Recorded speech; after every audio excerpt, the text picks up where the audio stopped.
Olá, guaibeiros, boa tarde. Estamos começando o episódio de número 27 do Posse de Bola aqui na Rádio Guaíba. Eu sou o Paulo Nunes, comigo está Rogério Amaral. Tudo bem, Rogério? Boa tarde, ou boa noite, ou bom dia, se os guaibeiros estão nos acompanhando no Spotify, né? Mas para quem está na rádio, boa tarde. Boa tarde, Paulo Nunes. Uma satisfação sempre a gente poder estar aqui na Rádio Guaíba, conversando com a nossa fiel audiência das guaibeiras e dos guaibeiros, não é? E aquela notícia excelente que a gente recebeu no início da semana, Rádio Guaíba, Top of Mind, da revista Amanhã. Isso muito nos orgulha, muito nos envaidece e muito também aumenta a nossa responsabilidade perante a nossa audiência, Paulo Nunes. Como um dos veículos de comunicação mais lembrado, né? A Rádio Guaíba, isso é muito legal pra gente, a gente fica muito feliz com as lembranças dos guaibeiros, né? Porque aqui os nossos ouvintes têm nome, né? Os guaibeiros e as guaibeiras. O Posse de Bola, que tem a produção do Carlos Eduardo Torres, a mesa de áudio do Davidson Rosa, palmeirense Davidson Rosa, está flutuando com o time dele na Libertadores. A coordenação de central do Guilherme Silva, a central de gravações do Guilherme Silva, a coordenação de esportes do Rafael Pfeiffer, a gerência de jornalismo e esporte do Rafael Sequim e a direção geral de Claudinei Girotti, corintiano Claudinei Girotti, também nosso diretor-geral aqui da Rádio Guaíba. E o Posse de Bola, que tem um oferecimento Banrisul. Crédito consignado CLT é no Banrisul. E o Posse de Bola com o apoio do Banrisul, recebendo hoje convidado super especial, Rogério. Com muita história no futebol, mas muita história também, aliás, uma história emblemática na Olimpíada ou nas Olimpíadas.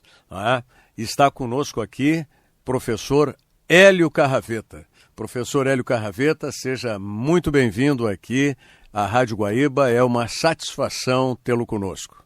A satisfação é minha. Agradeço muito o convite, e inclusive pela relação que nós tivemos um período grande na história das nossas vidas. Né, sim, trabalhamos juntos lá no Internacional. Então é um prazer enorme. Agradeço muito, Paulo, o Rogério, o Carlos, essa oportunidade de estar aqui conversando com vocês.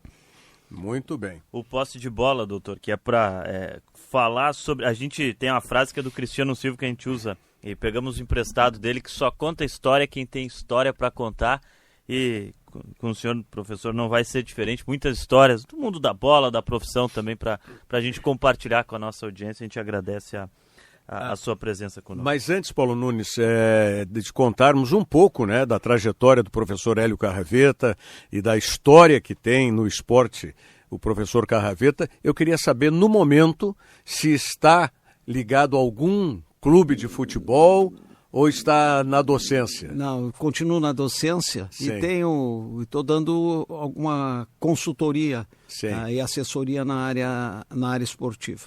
Mas sim, eu tenho vontade de retornar ao futebol. Sim, a docência onde? Na PUC. Eu trabalho dentro de um MBA, dentro da área de gestão esportiva. Trabalho com uma disciplina liderança, formando equipes de alto rendimento. Entro num sentido geral, tanto na área empresarial, mas eu faço uma analogia com o esporte. A empresa, as organizações com o esporte. E a consultoria dentro do esporte? Dentro da área do esporte de alto rendimento, dentro da área do futebol. Então eu tenho essa empresa há um ano. Eu tenho trabalhado, sim. Eu tive dei um período antes de consultoria para alguns chineses quando vieram aqui, e tenho trabalhado dentro dessa área, mas estou aberto, tenho vontade de retornar ao futebol depois de um ano, né? 1 ano e 2 meses, que minha última passagem foi pelo Santos. Vamos falar disso também, mas já que deu uma dica aí, hoje a China está na pauta mundial, não é? E eu gostaria de saber, essa consultoria foi em que área, em que prática esportiva? Dentro da área do futebol. Eu estive na China, eu fiquei 30 dias na China. Quando foi isso? Foi 2000 e... Não, 2000 Deve ser 2000, não, 2007 eu fui para Singapura. Sim. Deve ter sido 2014, 16. Não me lembro exatamente da data. Eu tive em vários lugares da China. Sim, mas já eu estava no Internacional. Sim, Foi na gestão do Vitório Pífero. Sim. A segunda passagem. Segunda passagem do Vitório Pífero. 2016, então. Então foi nesse período, 2016. Sim. Exatamente, 2016, 2017. Eu tive em várias cidades da China, dando workshop, muitas, e trabalhando também alguns trabalhos, mostrando alguns trabalhos de campo. Dentro de uma visão geral, dentro de uma área do treinamento esportivo. Inclusive eu escrevo no meu último livro, escrevo sobre isto, a relação cultural. E a cultura, teve determinados momentos que tu está trabalhando sobre um processo de formação do jogador de futebol, sobre o processo de desenvolvimento do jogador de futebol. E dentro da formação do jogador de futebol, eu tenho estudado muito. E meu último MBA, que eu fiz o curso com 60 anos, fiz na área de neurociência e comportamento. E dentro deste contexto, eu apresentei para eles um programa onde as crianças até 10, 12 anos trabalhariam 3 vezes por semana, uma vez jogando, e onde tu trabalharia muito o aspecto lúdico, o deixar fazer, porque o futebol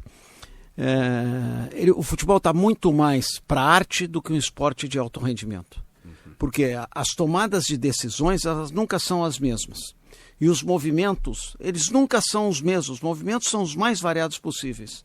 Então, o que acontece no processo de formação? Tu tem que dar liberdade para a criança, diminuindo o número de interferências, que ela possa desenvolver a criatividade, possa tomar decisões espontâneas, ela passa a conhecer, se interrelacionar com espontaneidade.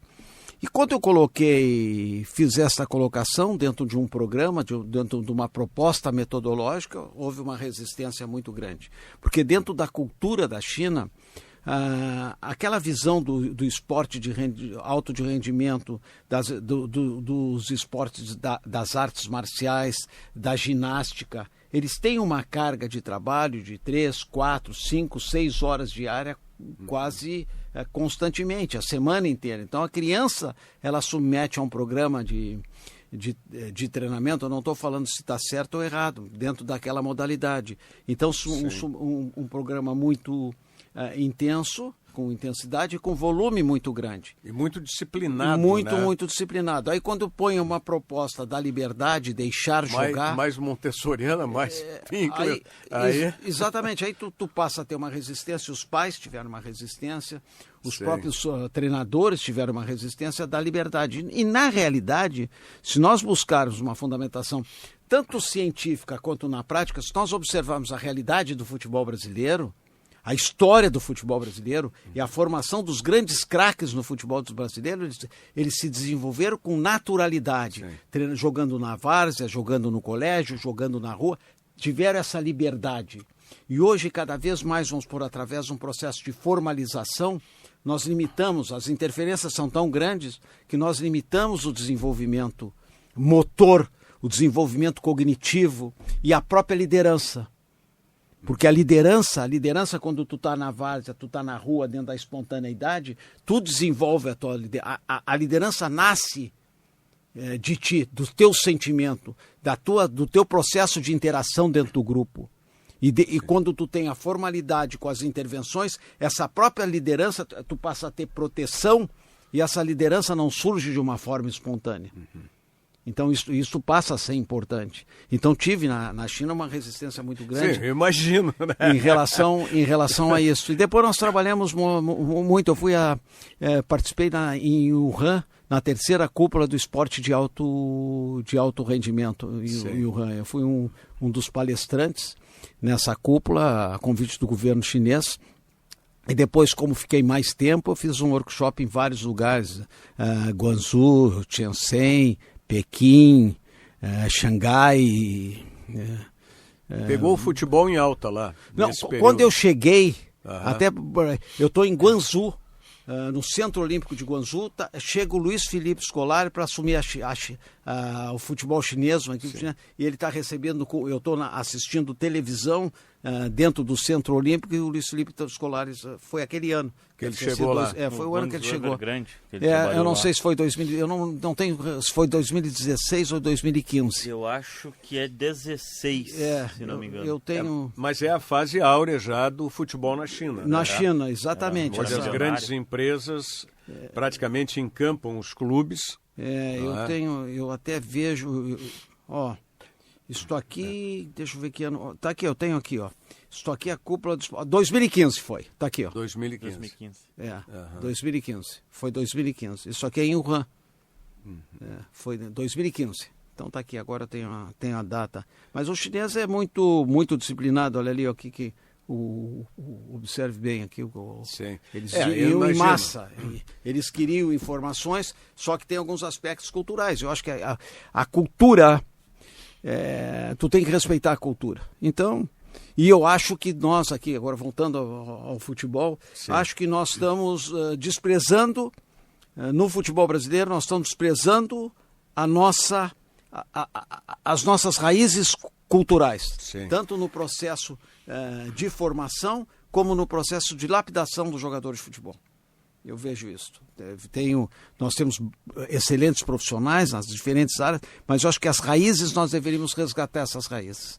Pois é, mas o que na tua avaliação está acontecendo? A gente está tirando essa naturalidade né, do nosso jogador quando criança. Exatamente. E Rogério, eu vou colocar alguma coisa assim para vocês, que vocês vão entender bem o que acontece hoje, vamos supor. Na formação, há um tempo atrás, a formação era deixar jogar. Tu não limitava. Evoluiu. Houve um avanço tecnológico, houve um avanço na área do treinamento desportivo, houve um avanço na área da comunicação, houve um avanço dentro de um processo de globalização. Mas o que acontece num processo de formação em qualquer área? Um processo de formação de um jogador ou qualquer área é um processo de continuidade. E nós vivemos, lamentavelmente, o dilema da descontinuidade. Eu não vou levar a culpa da descontinuidade a uma direção, não. A estrutura, em geral, vamos supor, os clubes são associativos, então muitas vezes uma direção fica 2, 3 anos, vem com ideias novas, ela quebra a continuidade. No Brasil, as mudanças de treinadores, nós vivemos no Brasil o dilema da descontinuidade. Lamentavelmente, o dilema da descontinuidade. E um processo de formação, a formar em qualquer área, formar um atleta, formar um jogador de futebol é um processo contínuo. E quando tu tem a descontinuidade desse processo, existe o quê? Uma interrupção. Então o jogador é formado de uma forma fragmentada. Eu vou colocar isso aí em termos práticos. Hoje tu forma times, nas categorias de base tu forma times, tu não forma jogador. Aí vem o conceito de eu formar time, mas através do time eu vou formar jogadores. Eu fiz um levantamento em relação a fundamentos. Muitas vezes o jogador numa semana de treinamento, ele não cruza 15 vezes uma bola. Ele não finaliza 15 vezes a finalização. Porque nós temos uma ideia equivocada, muito equivocada, que o trabalho analítico ele limita a cognição e limita a inteligência. Não. O analítico, o fundamento, tu só melhora um hábito através do princípio da repetição. Através da repetição, tu vai formando egramas motores, tu vai formando hábitos e tu vai automatizando os movimentos numa região do cérebro que se chama gânglio basal. E essas regiões, existe uma interconexão. A repetição. Se tu quer trabalhar na informática, tu vai repetir. Tu vai trabalhar dentro da música, tu repete. Por que o jogador de futebol não repete? Aí eu tenho um scout com um jogador na base, correu 20 quilômetros na semana, correu 15. O que interessa 15 quilômetros? Quantas vezes tu finalizou? Quantos passes tu realizou? Quantos cruzamentos tu realizou? Quantas bolas paradas tu realizou? Então não realiza. E tem diferença isso aí em relação à inteligência para jogar. Inteligência para jogar é flexibilidade cognitiva. Isso tu desenvolve com outras alternativas metodológicas. Tu vai buscar alternativas através de pequenos jogos, através de jogos alternativos. Tu vai buscar essas alternativas, os profissionais buscam essas alternativas. Aí tu vai desenvolver a inteligência, mas os fundamentos são importantes. São extremamente importantes. E fundamento tu desenvolve com a repetição. Então começa aqui um dos grandes equívocos no processo de formação. Outro equívoco no processo de formação é a interação. Porque, vamos supor, tu tem que formar jogadores através da interação dos treinadores. O mérito no processo de formação não é o treinador que ganhou a competição tal, é o treinador que promoveu o jogador tal dentro dos clubes. E o maior patrimônio hoje dos clubes, o maior patrimônio financeiro dos clubes são as categorias de base. E não tem uma proposta, as propostas são...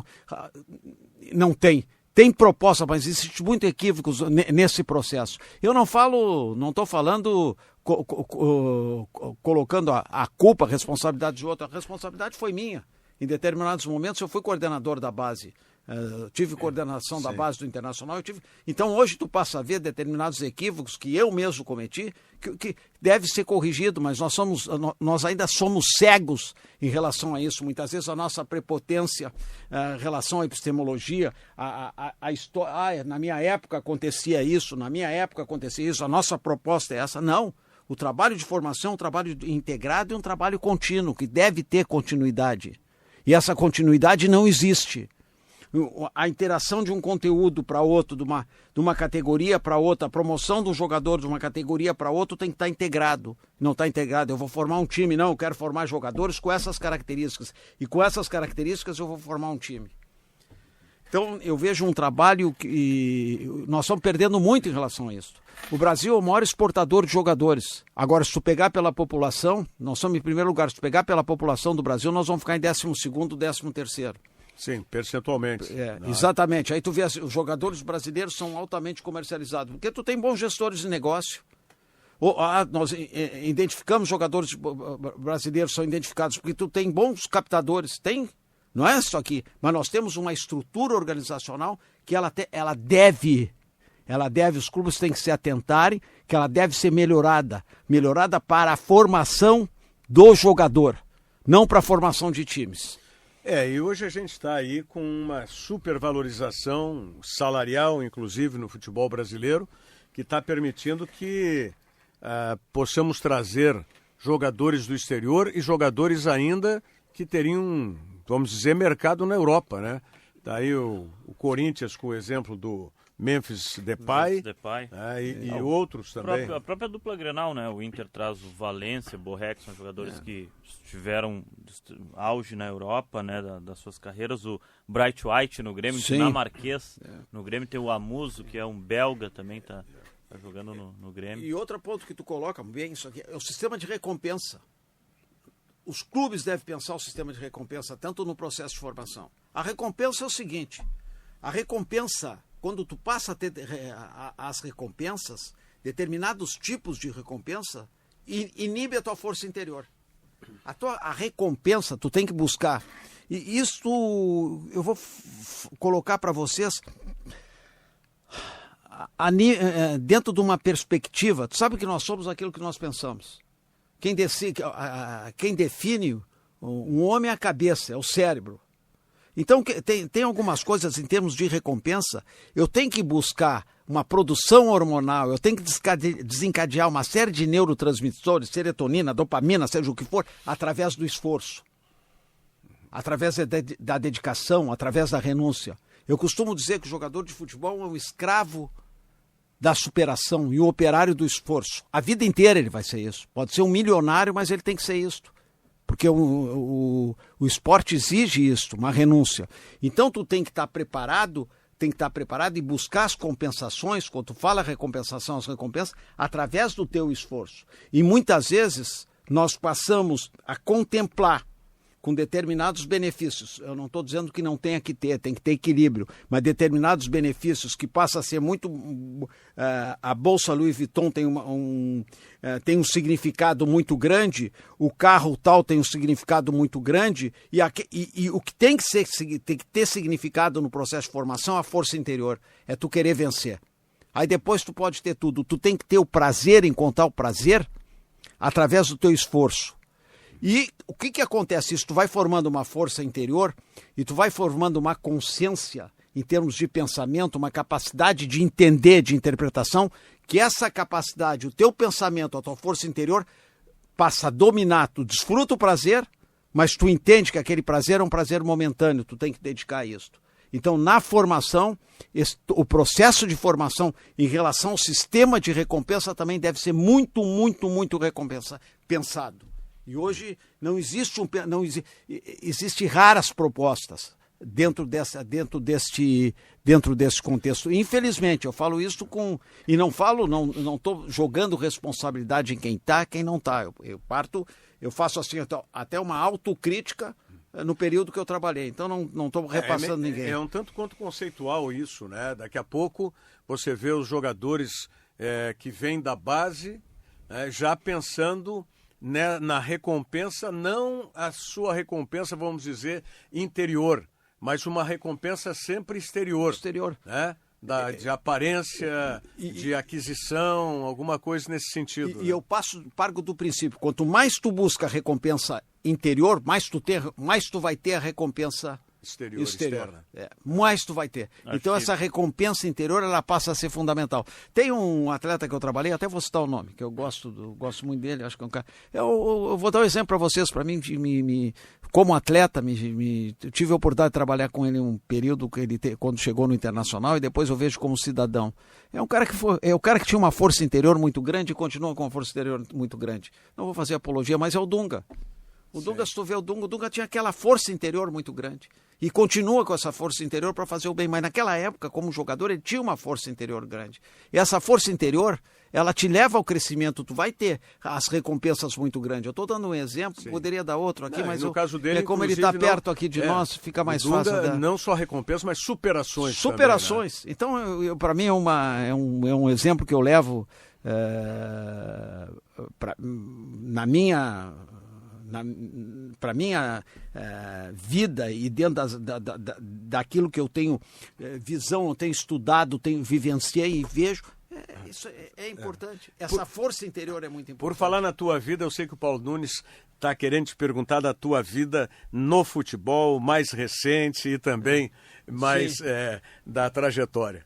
Diga aí, Paulinho. Deixa eu só assinar, para o crédito consignado CLT no Banrisul, nosso parceiro aqui no Poste de Bola. Crédito consignado CLT é no Banrisul, empréstimo fácil para quem tem carteira assinada. Contrate já no app Banrisul.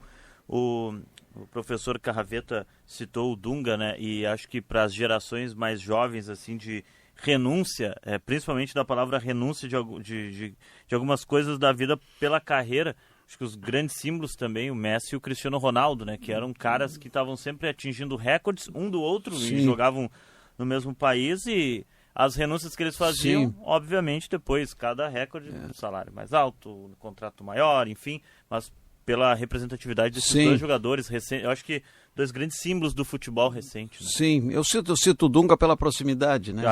E na realidade, merecida também, até pelo que ele faz, mas existem outros atletas também, jogadores, mas eu citei o nome aqui pela nossa proximidade aqui.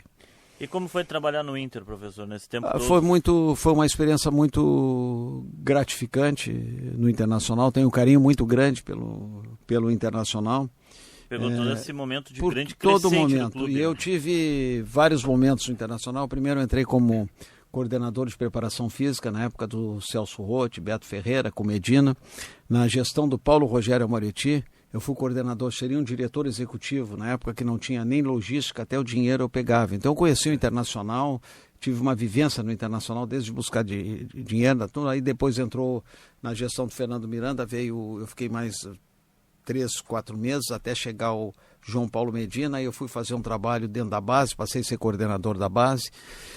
Depois passei a coordenar a preparação física, depois tive vários projetos que implantei no Internacional, dentro no futebol. Depois passei a ser coordenador de performance. Vivi o Internacional em todos os sentidos, participei de planejamentos estratégicos. Eu tive uma vivência muito grande no Internacional, tive um aprendizado muito grande no Internacional e tive oportunidade que o clube me deu, que eu tenho que reconhecer. Eu fui gestor, dentro das categorias de gestor, tu tem um gestor principal e tem gestor secundário. Eu cheguei a ser gestor principal no futebol. E não foi um momento muito difícil no Internacional. Aí eu fui para ser um gestor secundário, quando tu passa a ser coordenador de preparação física, coordenador de performance, coordenador da base. Então eu tive o Internacional me proporcionou essa experiência. Eu tive muito mais realizações como gestor secundário do que como gestor principal. Eu tinha mais mobilidade, então muitas vezes, até em aula eu comento isso, que muitas vezes gestor de primeiro nível, gestor de segundo nível, muitas vezes a pessoa é de primeiro nível, não quer baixar para o segundo nível. Eu tive na minha vida profissional. E vivenciei muito, tive muitos desafios no Internacional, momentos de muitas alegrias no Internacional, momentos de muita tristeza. Eu vivi no Internacional os maiores títulos da história do Internacional. Em compensação, eu vivi uma situação de rebaixamento. Então, vivi duas situações que o Inter foi quase rebaixado, contra o Palmeiras e contra o Paysandu, e vivi um rebaixamento. Em compensação, vivenciei no Internacional, acho que foram 14 ou 15 títulos gaúcho, Sul-Americana, Libertadores, Campeonato Mundial. Vivi no Internacional bastante. Tive uma vida no Internacional, uma experiência no Internacional muito rica. Sou muito grato ao clube, às direções que passaram, a própria direção hoje que está aí também. Eu saí com essa direção, mas dentro de uma filosofia tu passa a respeitar. E depois, quem está tanto tempo, tem um respeito muito grande ao Internacional. Foi uma vivência muito grande. Eu tive contato assim com muitos atletas. Teve uma época que eu trabalhei muito, eu trabalhava com a coordenação e trabalhava muito com o retreinamento.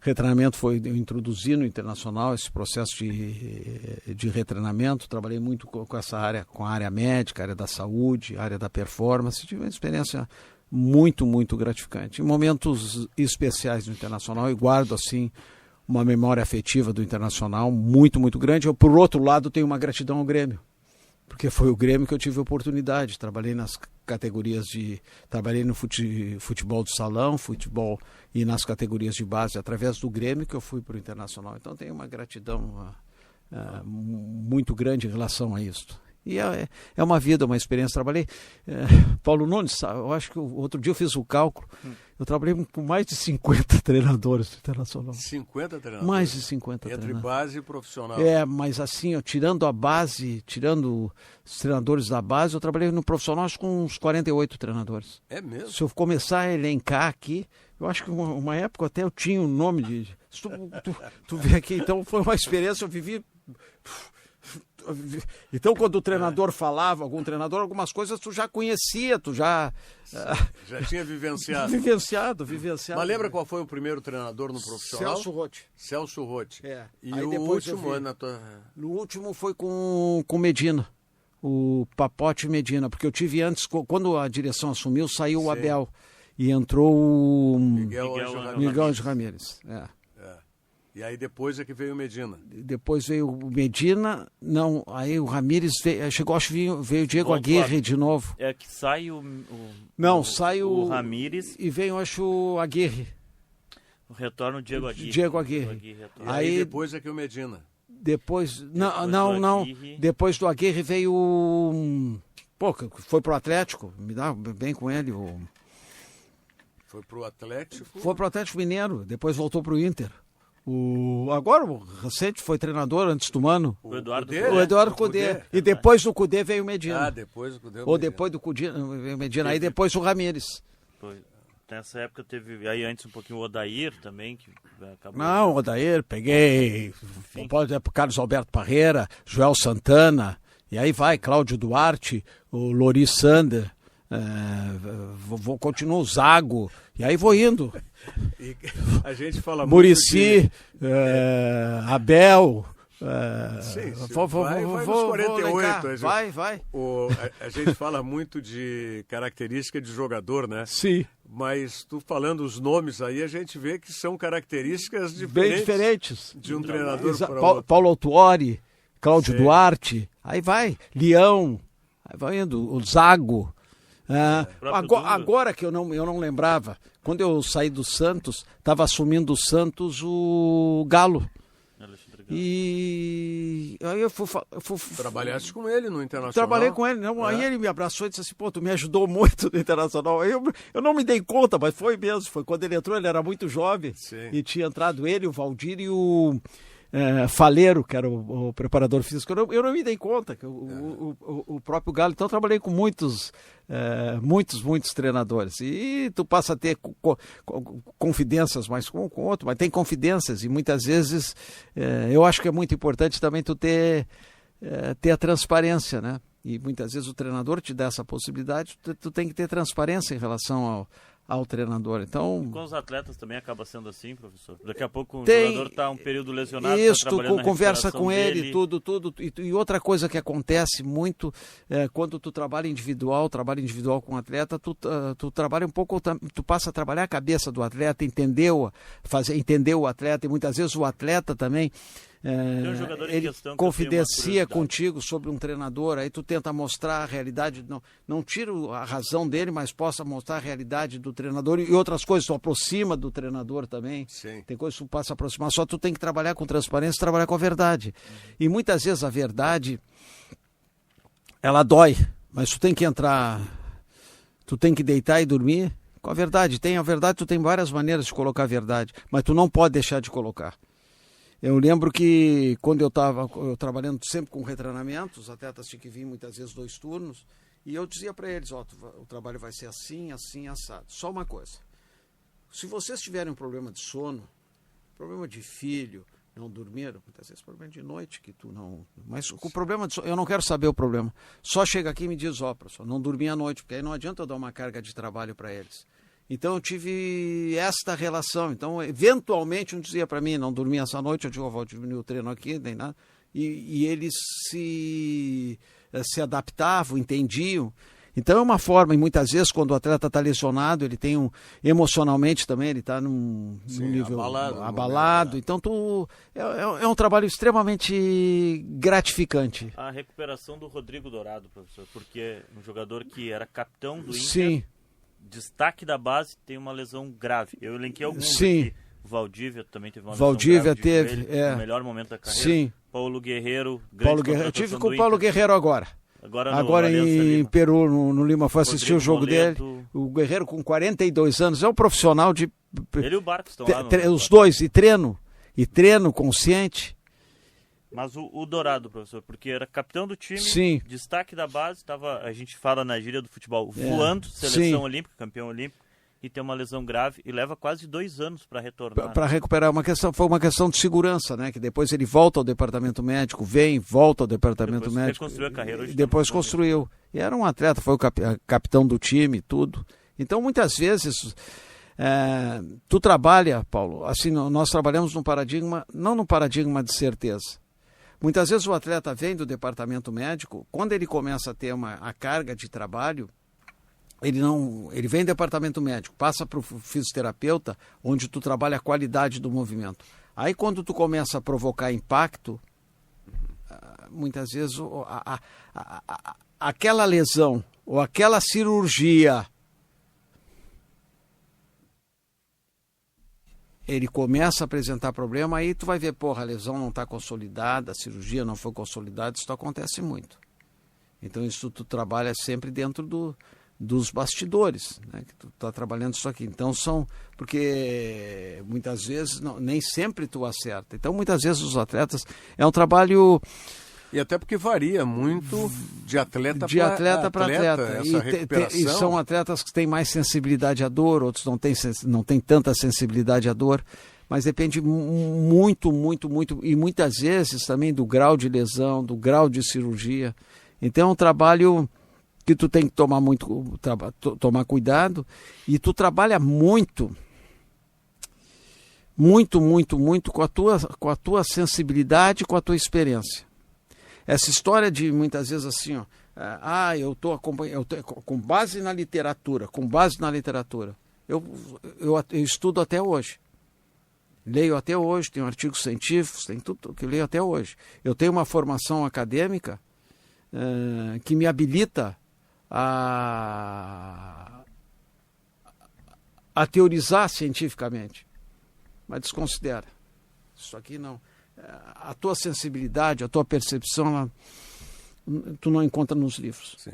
Tem que ter a prática. Tem que ter. E a experiência que vai adquirir. E muitas vezes tu tem que rasgar um artigo científico para tomar uma decisão. Se tu ficar preso àquilo ali... Pô, isso é importantíssimo, hein? Por vezes rasgar um artigo científico para na prática aplicar. Exatamente. É difícil muitas vezes aquele artigo ele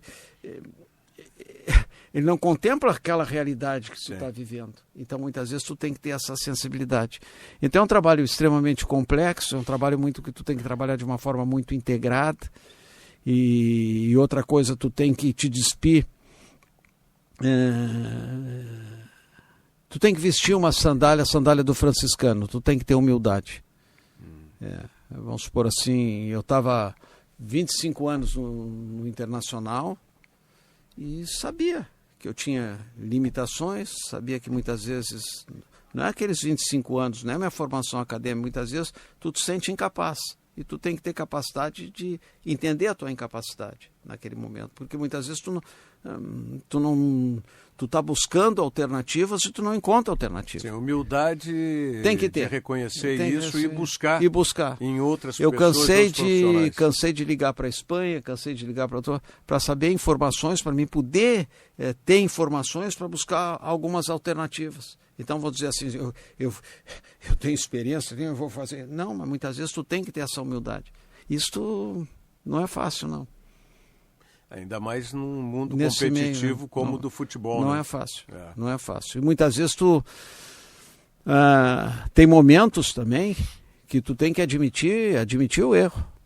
E tem atletas e atletas. Eu tive o Fernandão que trabalhou comigo, eu fui para Goiás, inclusive, com o Fernandão. O Fernandão questionava tudo, queria saber isso aqui, por que isso, por que aquilo, por que aquilo, por que aquilo. Tem atletas que não questionam e só querem reproduzir. Muitas vezes tu tem que explicar, tem que mostrar para eles, porque é importante que o atleta entenda, como tudo na vida, tu tem que entender. Então esse processo é um processo muito, muito importante.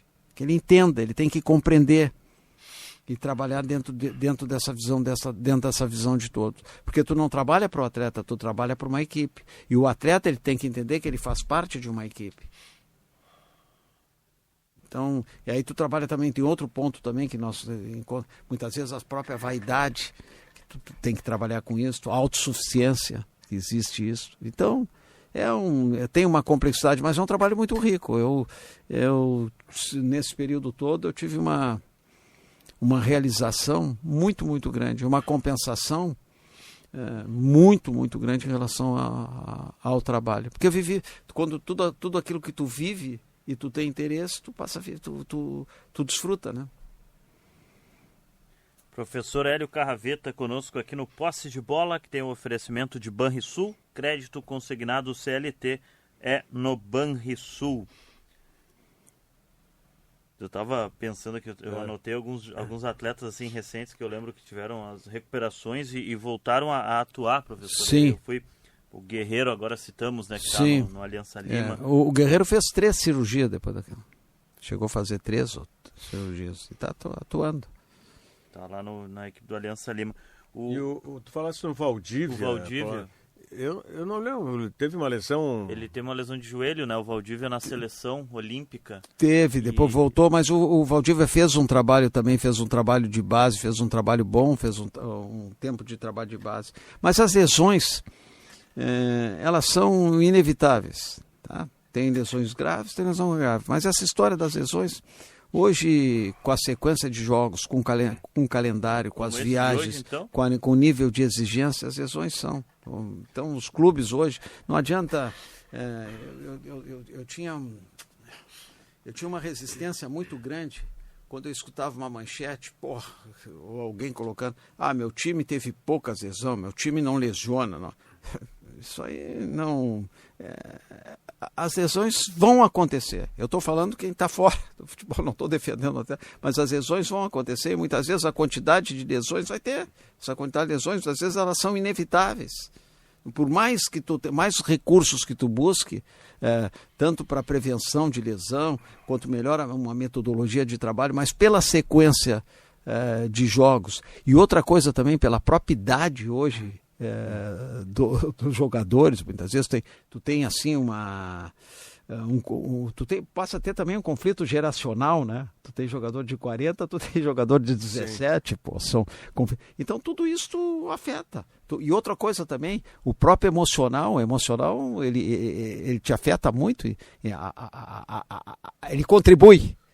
No esporte competitivo pra lesão, é uma valência tão importante quanto a valência física. Exatamente. Né? Sem dúvida alguma. Ela passa a contribuir. Mas agora o professor Hélio Carraveta falou sobre essa questão do calendário e muito se debate hoje, não é tanto para que se tenha preferência por essa ou por aquela competição, o estilo de uma competição é mata-mata, a outra pontos corridos, e se fala muito em preservação de jogadores. Então eu quero saber como é que na sua ótica funciona isso. Preserva o jogador de um jogo que é um campeonato de pontos corridos para jogar um jogo de mata-mata. Como é que faz isso? Eu acho que depende muito de um planejamento de uma comissão técnica. O que é a comissão técnica? Como ela planeja os campeonatos. Então depende muito do planejamento. E outra coisa assim, depende muito do estado, das características individuais dos jogadores. Vamos supor, eu tenho um jogador de 36 anos.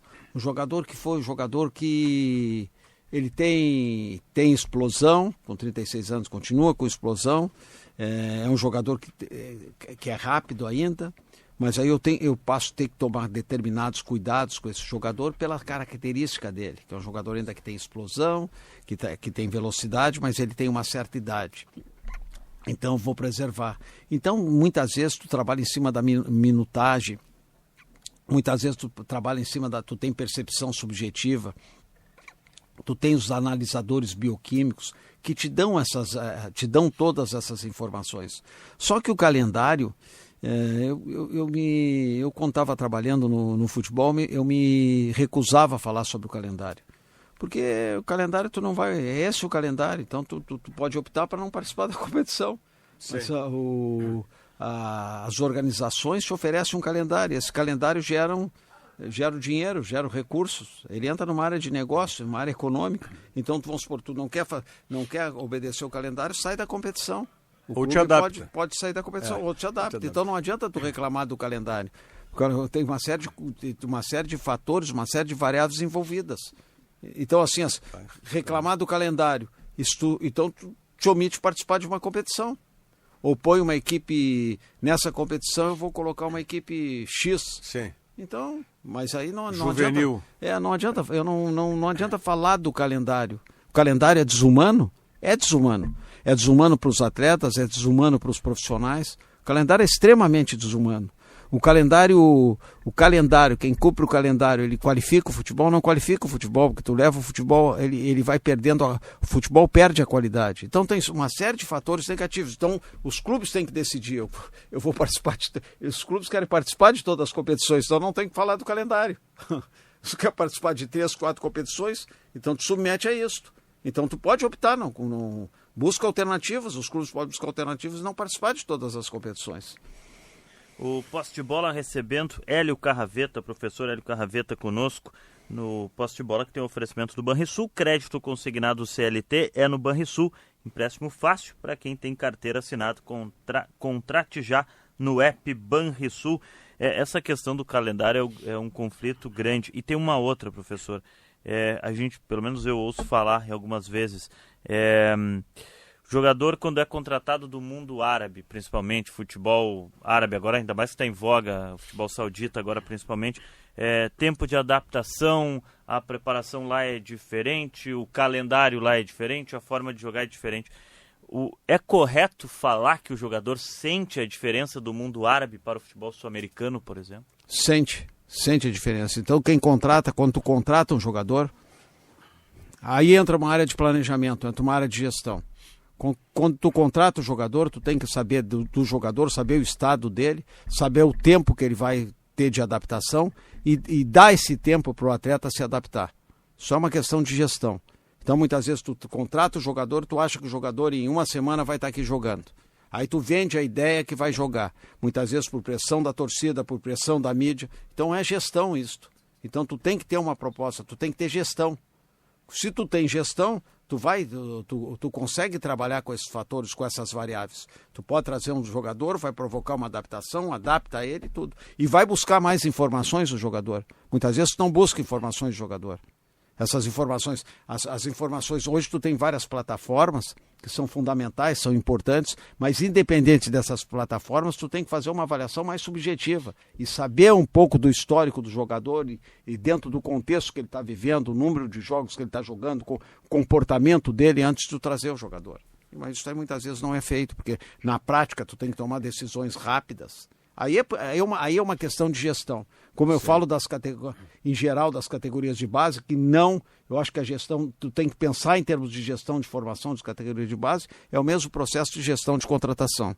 Hoje eu vejo aqui no Brasil, nós temos gestores de negócios aí, empresários, extremamente qualificados, tio. Os caras fazem bons negócios, só que tu tem que buscar mais informações antes de trazer o jogador.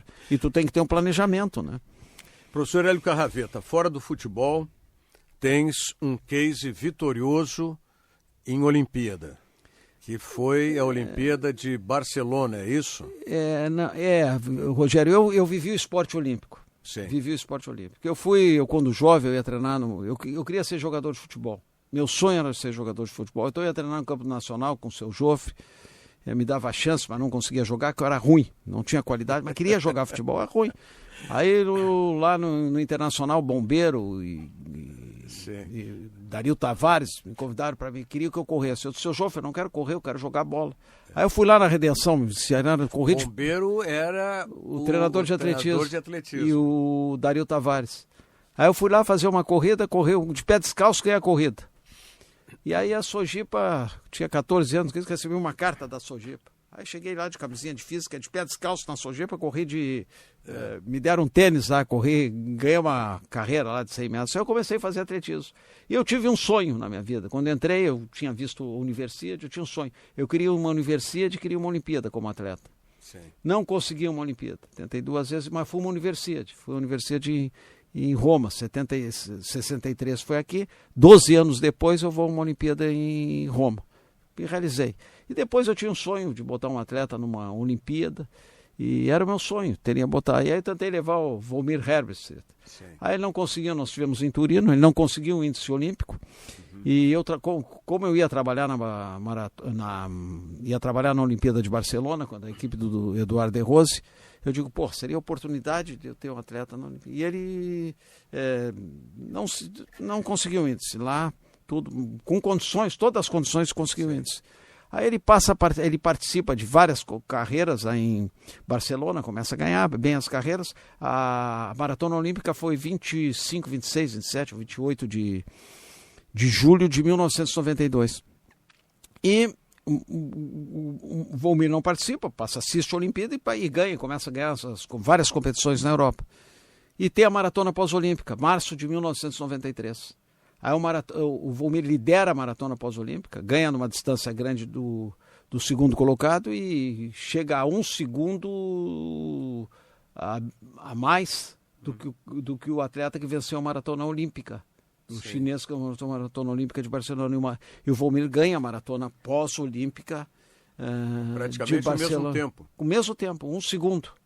E ele ganha a maratona pós-olímpica ali. Eu, nesse momento, como ele não foi Olimpíada, foi uma grande frustração. Mas eu vivi muito, muito esporte olímpico. Basta dizer que quando eu retorno de Barcelona de um doutorado, meu primeiro livro é um novo paradigma das relações sociais e pedagógicas do esporte olímpico. Eu escrevo um livro sobre o esporte olímpico. Mas essa maratona de Barcelona pós-Olimpíada é praticamente tudo começou lá nos índices para ter a possibilidade de participar da Olimpíada. Ele ganhou a maratona pós-olímpica. Foi gratificante, né? A participação dele teve uma repercussão no Brasil e fora do Brasil. Ele foi televisionado, aquela maratona foi televisionada para toda a Espanha. E ele foi muito bem. Foi gratificante. Tu acompanhou esse processo todo, né, naquela época, né? Então foi gratificante. Aí eu volto dali que eu volto a trabalhar no Grêmio, venho para o futebol, por intermédio do Zélio Oxman e do Dr. Fábio Koff. Olha que história maravilhosa. Foi. Né? Vivi o esporte olímpico bastante, fui treinador de corredores de média e longa distância, e hoje aí essas assessorias, esse movimento de corrida cresceu muito, né? Muito. Olha, tudo. O Paulo Nunes é um aqui, ó. Tu é corredor, Paulo? Na minha época de escola eu competia, né, no atletismo. Tem algumas medalhinhas em casa. Qual era a tua prova? Eu fazia 2, que daí, na época de escola eu tinha 14, 15 anos, era mais reduzido. Eu fazia 800 metros, 1.200, o revezamento 4x400 e fazia os 2 km, que era a prova de maior distância. Mas olha o biotipo dele. Magrinho, né? Elegante. Aí vim pra faculdade, aí a gente trabalha, estuda, enfim, e agora... Tá correndo? Agora eu voltei. O ano passado a gente voltou... Aqui o Rogério é presidente da SEG, a gente tem a Copa SEG, que é de futsal da imprensa. A gente montou o time aqui da rádio, a gente tá jogando com os guris, os amigos. E eu voltei a ver o pessoal na rua correr e eu me aventurei, comprei e falei, vou voltar a correr, tô voltando. Tô fazendo 5 quilômetros. Que coisa boa, coisa boa. Agora é o seguinte, olha pro meu biotipo, fora o futebol, qual é a única prova do atletismo que eu posso competir e podia competir? Pelo meu biotipo. Velocidade. De corrida. Velocidade. 100 metros. 100 metros. Só. Não, mas o Rogério tem, não. Mas eu acho que eu vou dizer para correr longa distância, onde tu busca o rendimento, não alto rendimento. Rendimento não tem biotipo. A corrida não tem biotipo. Eu gosto muito de correr.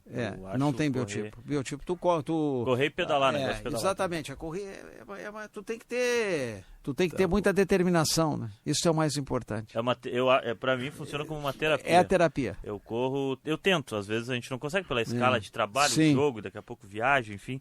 Mas eu tento correr de 3 a 4 vezes na semana e completar pedalando. Eu vou mostrar uma coisa pra ti. Nós estamos falando de corrida, eu vou mostrar isso como é. Tu vê assim, observem bem vocês, o movimento de corrida no mundo. E não tem idade, não tem gênero, não tem nada. E todos se sentem incluídos, e cada vez mais. Aí tu tem uma senhora lá com 90 anos, um senhor com 100 anos, um senhor com 80 e poucos anos, tem um menino com 16, 18. Outra coisa, a carreira, em geral, ela te leva a um certo desconforto. Tu está correndo, tu tem um certo desconforto, isso é inevitável. Então tu tem esse desconforto. Então por que as pessoas... Aí tu viu uma época que surgiu os grandes empresários, começaram, e hoje pessoas de todos os níveis sociais, culturais, econômicos, tudo estão correndo. Então tu vê, tem o desconforto. Mas por que as pessoas levantam 5 horas da manhã, tu vai ali na Redenção, tá lotado correndo. Vai aqui na Orla? Na Orla, tá lotado correndo. Por que isso? Por que acontece isso? O que acontece? O que mexe contigo? Aí eu te digo, tu passa a ter, além do efeito catártico, a catarse que tu joga para fora, tu passa a ter uma produção de certos neurotransmissores, como uma dopamina, serotonina, até o amor, o neurotransmissor do amor, a ocitocina, tu produz. Isso te dá uma sensação de prazer, uma sensação de bem-estar, que no outro dia tu quer correr de novo. No outro dia tu quer correr de novo. No outro dia tu está correndo de novo. Então ela mexe contigo. Então por isso que esse movimento, por isso que eu volto a colocar... Sim. Quando eu coloco lá no início hoje, quando nós começamos a conversar do jogador de futebol, do sistema de recompensa, isso tem que ser trabalhado, e muito trabalhado. Muito bem. Aí tu vê esse movimento, tu tá correndo, é isso aí. Professor Hélio Carraveta, olha, isso não foi um programa, foi uma aula, né? Temos que marcar outra vez, tem que ter uma parte 2 com o professor Hélio Carraveta, muito bom, muito bom. Posse de bola, oferecimento do Banrisul, crédito consignado CLT, no Banrisul.